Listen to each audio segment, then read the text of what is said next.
안녕하세요. 펀드메딕입니다. 구독과 좋아요 부탁드립니다. 연 7.46% 수준의 이제 배당을 지급하고 있는 코덱스 일본 부동산 리츠, 요거 해지형 이어서 괄호 열고 H 써 있는 ETF와 그리고 올해 2025년 전망 말씀드리겠습니다. 이제 8.78%라고 말씀드렸는데 실제 제목에서는 조금 줄어들어 이렇게 7.46이라고 드린 이유가 있습니다. 일단 코덱스 일본 부동산 리츠 해지형이고요. 작년 2024년도 이게 월 배당하는 상품인데 기존 했던 배당 수익률을 현재 주가로 환산해 보면 955원이고 1880원에서 8.78입니다. 원래는. 그런데 앞서 제가 다른 해외 배당 상품에도 말씀드렸지만 외국 납부 세액 관련된 이슈, 특히 이게 연금 계좌로 들어오게 되면 이중과세까지 논란된다는 등등 기사 보셨죠? 그래서 정부가 향후에 이런 부분을 그냥 눈 감고 모른 척한다, 뭐 환급 이런 거 없다라고 하시면 이제 외국에 납부하는 세율 15%를 그냥 감안하면 일본도 동일하더라고요. 그럼 여기에 8.78에 15% 세금 차감한 세후 수익률이 7.46이라 제목에는 7.46이라 말씀드렸습니다. 자, 이제 세후로 계산해도 그런데 꽤 높지 않습니까? 그 이유는 사실 한국과 일본 간의 환해지 프리미엄 때문입니다. 이게 이제 물이 높은 데서 낮은 데로 흐르듯이 금리도 높은 나라에 더 프리미엄을 주게 돼 있거든요. 환을 해지할 경우에는. 이게 환해지하는 상품이잖아요. 우리나라가 일본보다 금리가 높기 때문입니다. 이제 한국과 일본 간의 금리 차이가 최근에 줄어들곤 있어요. 예를 들어 10년물 기준으로 국채 10년끼리 비교해 보면은 한 1.5 정도 수준까지 줄어든 건 있지만 그냥 기준금리만 놓고 봤을 때는 한 2.7 정도로 벌어져 있거든요. 이제 그만큼의 해지했을 때 프리미엄을 우리가 수취하기 때문에 그게 기존 배당에 포함되는 개념이다라고 보시면 돼요. 네, 일단 일본은 근데 올해 금리 인상 기조잖아요. 그렇다 보면은 이제 해지 프리미엄이 점점 좀 줄어들 수는 있어요. 금리 차이가 줄어들면서 첫 번째. 그리고 두 번째는 뭐 일단 리츠 같은 자산 입장에서는 대출로 대출이자를 좀 내야 되는데 금리가 올라가게 되면은 대출이자 비용이 좀 올라가니까 배당 가능 이익이 좀 줄어들지 않느냐라는 우려도 있을 수 있습니다. 어쨌든 환해지 프리미엄 감소로 이해해 주시면 되고요. 그래서 기사에 보면 조선비즈 같은 데는 올해 이번 달 초에 보면 배당률이 1위지만 J리츠 대신에 K리츠 투자하는 개미들이란 기사가 있습니다. 이게 금리 올라 이자 비용 커지면 배당금 준다는 얘기 똑같이 쓰고 있죠. 하지만 우리 K리츠에는 본질적인 좀 찜찜한 이슈가 있으니 바로 부동산 PF 문제라는 잠재된 폭탄입니다. 이 부분은 저도 한 2년 전부터 꾸준히 말씀을 드리고 있지만 뭐 터진다 좀 계속 정부에서 막고 있죠. 그리고 어떻게 보면 대기업들은 잘 막고 있고요. 중견 중소가 좀 어려운 상황인 것 같아요. 이런 기사를 보시면 올해 2월 초 기사죠.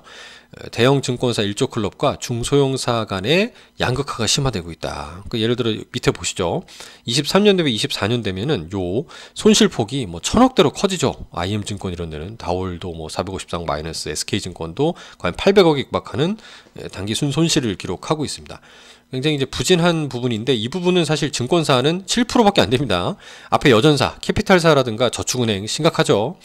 그래서 이 부분들은 다른 그 컨설팅 업체들이 이런 그 작년 하반기에 냈던 리포트를 보더라도 건전성이 악화되는 흐름으로 가고 있다고 지적을 하고 있어요. 이 저축은행이라든가 증권사, 그다음에 상호금융이 심해지고 있다라고 얘기를 하는 거죠. 뭐 새마을금고 리스크도 계속 나왔었고요.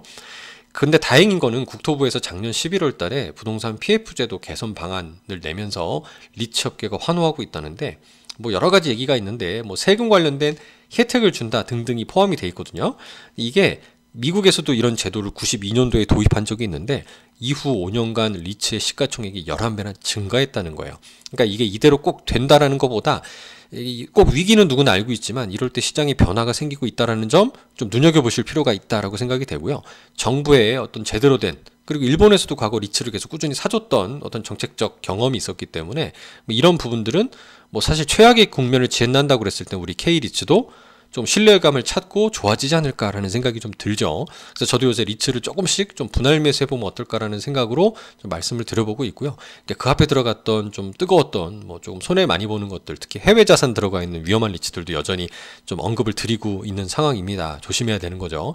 반면에 일본 부동산은 그런 PF 리스크 이런 거 오히려 없고 올해 25년 전망을 살펴보니까 이제 2025년도에 투자 기회가 많이 있지 않을까라고 올해 초에 말씀을 주고 계신데요. 이제 특히 최근 3년간 그 거래량이 증가세를 이어가고 있다라는 거죠. 그러니까 그 이유는 그 두 가지라고 보고 있는데 첫 번째는 일본 기업들이 대규모 자산을 매각한다. 왜냐하면 우리 밸류업처럼 일본도 밸류업을 하고 있는데요. 관련돼서 부동산을 조금 매각해야 되는 이슈인데 그 대상자가 이 블랙스톤 같은 해외 대체 투자 대표 운용사들입니다. 그래서 그런 부분들이 양질의 매물에 접근할 기회를 제공한다. 우량 매물이 나온다는 점 긍정적으로 보고 있고요. 두 번째는 관광산업이 지속적으로 좋다라는 부분이고, 일본이 금리가 올라간다고 하지만 우리도 그렇고 일본 관광객이 많이 늘어나 있잖아요. 가격이 저렴하고 이런 부분들은 투자자들에게 새로운 좀 수요와 기회를 제공한다라고 전망을 하고 있습니다. 특히 외국인 관점에서는 이렇게 사놓고 나서 엔화가 강세로 전환되면, 금리 올라가면 엔화 강세되는 거잖아요. 그러면은 외국인 관점에서는 일본 환차익이 생기는 거죠. 부동산 가격도 올라가고 환차익도 기대할 수 있다는 어떤 이 두 가지 포인트로 주목한다라고 볼 수 있습니다. 또 제일 좋은 거, 요 녹색이 일본 토픽스 주가 지수의 최근 한 3년간의 모습 추이입니다. 주가는 한 40% 이상 올랐는데요. 리츠는 안 올랐습니다. 배당은 높고요. 이런 관점에서 특히 최근의 정책적 변화는 BOJ 일본은행에서 일본 리츠를 사주는 정책이 이제 없어졌거든요. 중단이 되었음에도 불구하고 주가가 꾸준히 견조한, 하방이 견조한 모습을 보인다는 건 좀 괜찮은 좀 상황이지 않을까라는 생각도 좀 들었어요.